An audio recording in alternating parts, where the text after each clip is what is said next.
Hey folks, welcome back to the Guitar Files and the next episode in my beginner guitar series. So today is all about the F major chord. So this is often a chord that beginner guitar players fear. People hear about it, they hear it's really difficult, and in some ways it is a challenge, but like anything on the guitar, you can learn it gradually. You can kind of increase the difficulty level starting with a simpler F major chord, something like this, and then building up to the more advanced chord which sounds a little bit richer. So let's get into it and what actually makes the F major chord a challenge. So it's going to be a chord that's known as a bar chord, B-A-R-R-E, bar chord. So a bar chord means when you have to use a finger and lay it flat so it covers more than one string.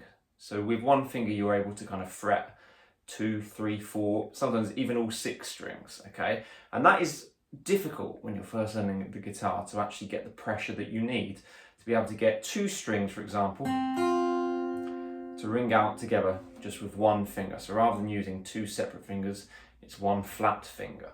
And the F chord in all its forms pretty much is going to use that, okay? So let's kind of have a look at how we can practice that and what we actually need to do.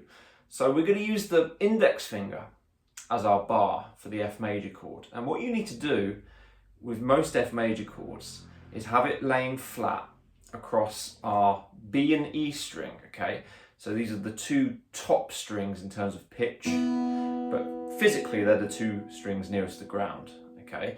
So you've got to lay your index finger flat, but this is the important tip. Rather than just being kind of front on, you actually want to turn your finger so that sort of the left side of your finger is going to be making contact with the string. So you'd see it's slightly turned. So rather than being flat like this, my elbow comes in and that sort of turns my index finger slightly onto the left side.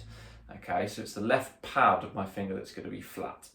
And what you'll probably find will happen initially is you'll get not really much sound at all, okay? And you have to learn to press harder, okay? And the way that I get students to sort of imagine this is imagine that your thumb and your index finger are trying to squeeze together, and obviously you've got the neck of the guitar in the way, but that little cue can help you get some extra pressure, like this.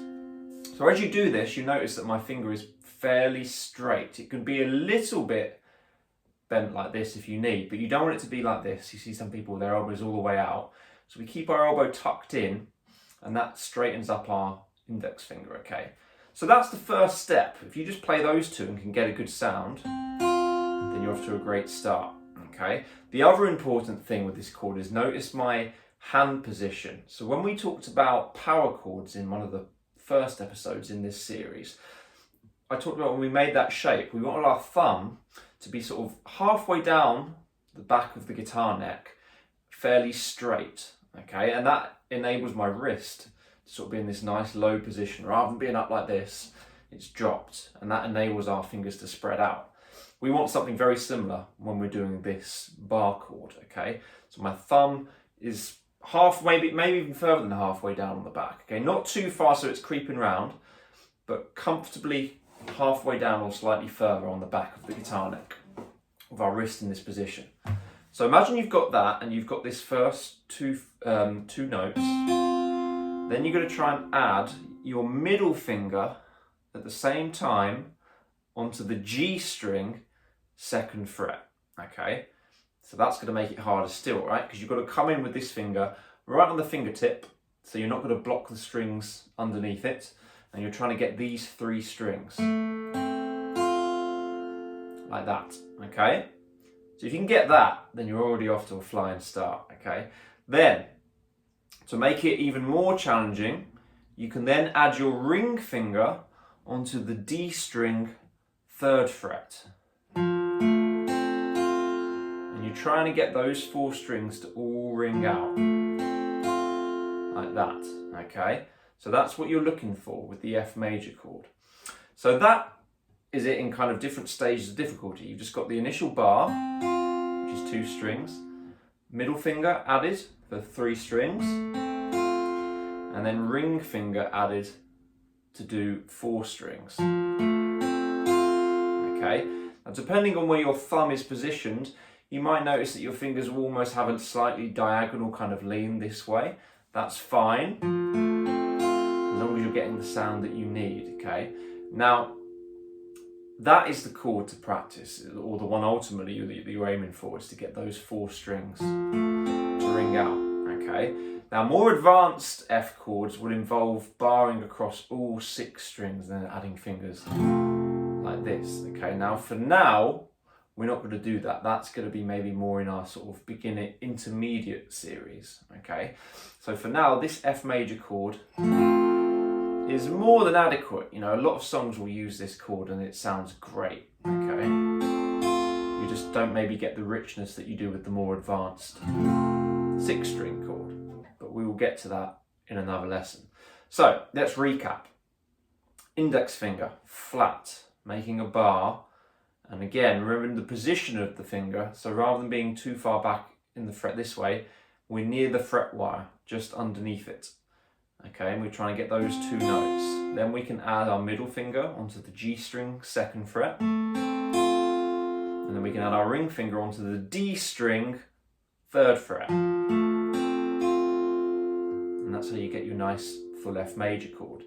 The other great thing about this shape is, once you've got it, it's a movable shape. So you can move this shape to different starting frets on the same strings, and you'll get different chord names. Just to give you an example, so down here with our bar in the 1st fret, it's F major, but if I move it to the 2nd fret, I get F sharp major, and then if I went one further, it would then become G major. So using one chord voicing, you can actually theoretically play all kind of 12 possible different major chords if you just move it to a different fret, okay? Now, if you're already aware of your musical notes, you'll be able to work that out. As long as you know this is F, you can go F sharp, G, G sharp, A, etc., okay?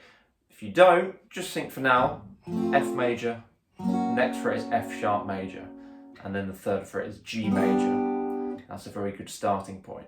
And then in another video at some point, I'm going to do a little bit of music theory, getting to learn our notes on the guitar as well, okay? But for now, that's probably plenty of information, okay? So as always, like and subscribe if you don't already. Leave a comment. I'm trying to get people to comment a little bit more, asking questions, any tips that you might need, or any potential future lessons as well. Just leave a comment below. But yeah, in the meantime, happy practicing, and I will see you in the next lesson. Take care.